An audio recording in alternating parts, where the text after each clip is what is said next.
Halo semuanya, Assalamualaikum warahmatullahi wabarakatuh. Shalom, Safe, Namo Buddhaya, Om Swastiastu. Pada video kali ini saya akan kembali mereview sebuah buku. Tapi sebelum saya mereview buku tersebut, yuk kita perkenalan dulu. Perkenalkan, nama saya Hildegaris Veronica Sanoin, mahasiswi semester 1 Program Studi Administrasi Bisnis Universitas Nusa Cendana. Buku yang akan saya review berjudul Introduction to Sociological Theory. Buku ini ditulis oleh Michel Dillon dan edisi pertamanya diterbitkan pada tahun 2014. Di awal buku ini membahas tentang menganalisis kehidupan sosial. Teori pendekatan studi masyarakat misalnya Karl Marx, seorang yang menjulang tinggi, tokoh dalam analisis kapitalisme modern yang fokus pada suatu hubungan.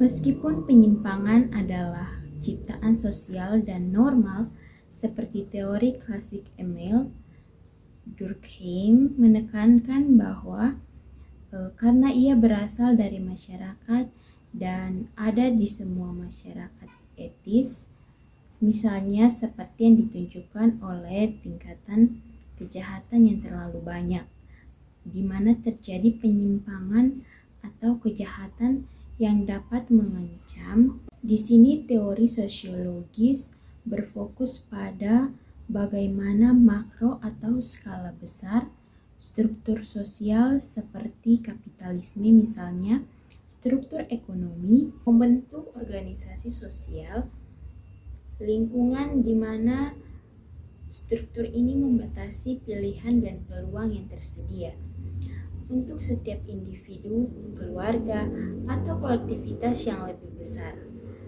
Kelompok yang terletak secara geografis dan dengan bagaimana mereka membentuk pola tindakan sosial dan interaksi yang terjadi, tapi juga memperhatikan mikro dan dinamika pengalaman individu. Sosiologi yang merupakan disiplin ilmu yang relatif baru, tidak seperti filsafat, teori, astronomi, dan matematika misalnya, yang semuanya berasal dari abad pertengahan. Sosiologi memiliki kelahiran pada abad ke-19. Nah, sosiologi adalah sesuatu hal yang menganalisis dan mengevaluasi serta mengkritik struktur sosial. Ada pula untayan penting lainnya dalam filosofi Locke adalah utilitarisme, mengambil keputusan yang berguna untuk memajukan kepentingan, maka secara ekstensif pemerintah tidak perlu melakukan intervensi dan pengaturan perilaku manusia sosial. Ide-ide ini sering disebut dengan pemikiran pencerahan liberal. Dengan begitu, adanya penalaran ilmiah sebagai kanon kebenaran, yaitu sebagai satu-satunya logika penjelasan yang valid dalam sebuah masyarakat modern, seperti halnya gagasan demokrasi, penekanan pencerahan secara ilmiah, akal karya para filsuf yang sebelumnya. Satu yang sangat penting berpengaruh yaitu tekanan oleh Francis Bacon dan filsuf Inggris lainnya termasuk Locke dan David Hume tentang empirisme.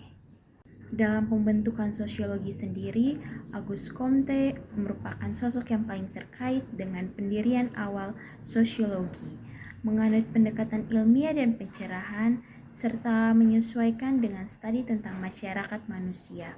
Di samping itu, dengan adanya pendekatan empatik ini, Martineau mengantisipasi untayan kedua metode penelitian, ologi dalam sosiologi, penekanan pada pemahaman interpretatif atau hermeneutika yang diuraikan oleh filsuf Jerman yaitu Wilhelm Dilthey.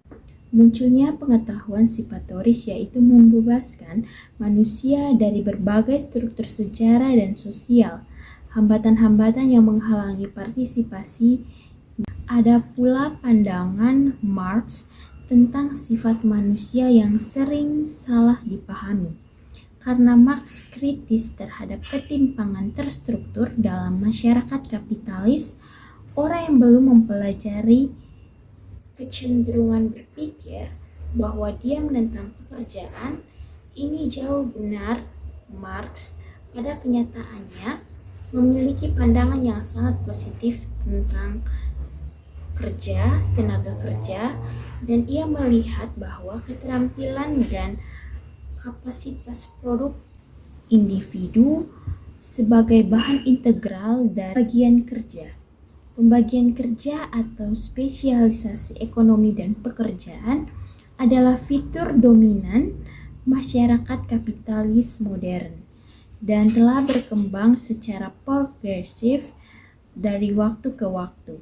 Pembagian tenaga kerja memisahkan sektor seperti pertanian, manufaktur, jasa, dan pekerja menjadi bidang kegiatan yang semakin terspesialisasi. Maka dapat kita lihat Marx berpendapat bahwa setiap metode produksi, misalnya Kekaisaran Roma Eropa feodal dan kapitalisme, mengandung benih kehancuran sendiri. Penekanan pada fakta sosial sebagai hal yang objektif juga berarti bahwa kejahatan tunawisme dan hal-hal lain yang mungkin kita anggap sebagai masalah sosial sebenarnya secara sosiologis itu normal. Oleh karena itu, melalui sosialisasi, kita belajar memelihara masyarakat dengan hidup berdampingan secara kooperatif sebagai teman, keluarga, anggota keluarga, rekan kerja, teman serumah, rekan satu tim, warga negara yang secara kolektif terikat oleh pengakuan kita bahwa kehidupan sosial bertumbuh pada timbal balik perbandingan dan keterlibatan dengan orang lain daripada pernyataan kompetitif kebutuhan individu yang spesifik dengan mengorbankan kebutuhan orang lain. Transformasi sosial dan kohesi sosial. Saat ini banyak pembicaraan tentang besarnya perubahan sosial yang terjadi karena globalisasi ekonomi dan budaya. Ada juga banyak perubahan sosial, ekonomi, dan teknologi yang terjadi di bagian akhir abad ke-19, abad ketika Durkheim dan Marx sedang menulis. Di samping itu, adanya divisi kerja khusus. Namun, terlepas dari kebebasan individu dan mobilitas keragaman, serta perasaan kolektif yang lebih lemah, yang menjadi ciri masyarakat modern saat ini, masih terdapat kohesi sosial. Dengan interdependensi sosial, pertumbuhan penduduk dan konsentrasi memerlukan pembagian kerja. Durkheim mengatakan, pembagian kerja bervariasi dalam proporsi langsung dengan volume dan kepadatan masyarakat.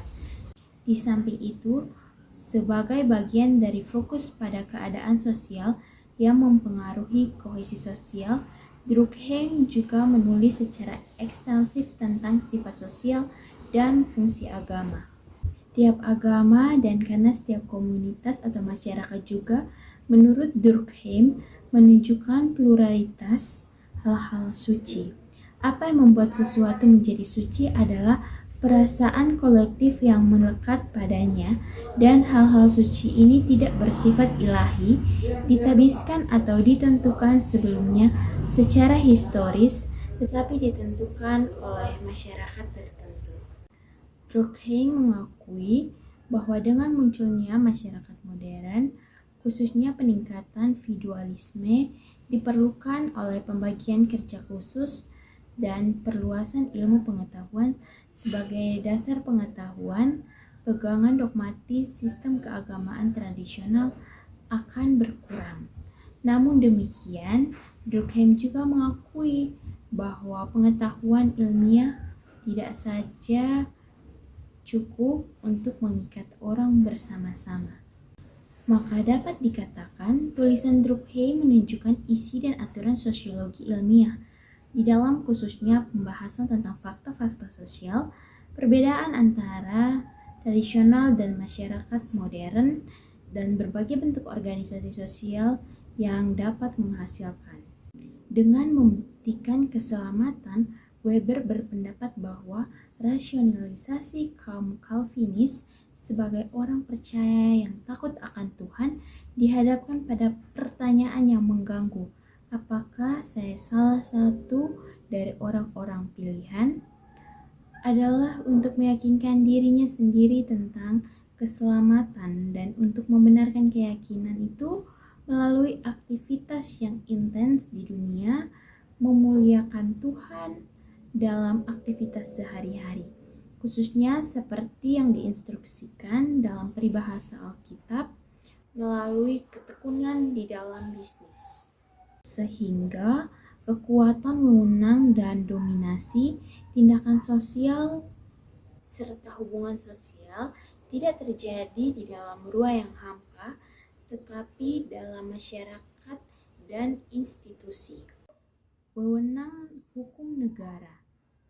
Di samping itu, negara memiliki kekuasaan dan otoritas yang jauh lebih besar daripada gereja di masyarakat modern. Kemampuan negara untuk memaksakan kehendaknya meskipun ada perlawanan berasal dari keunikannya.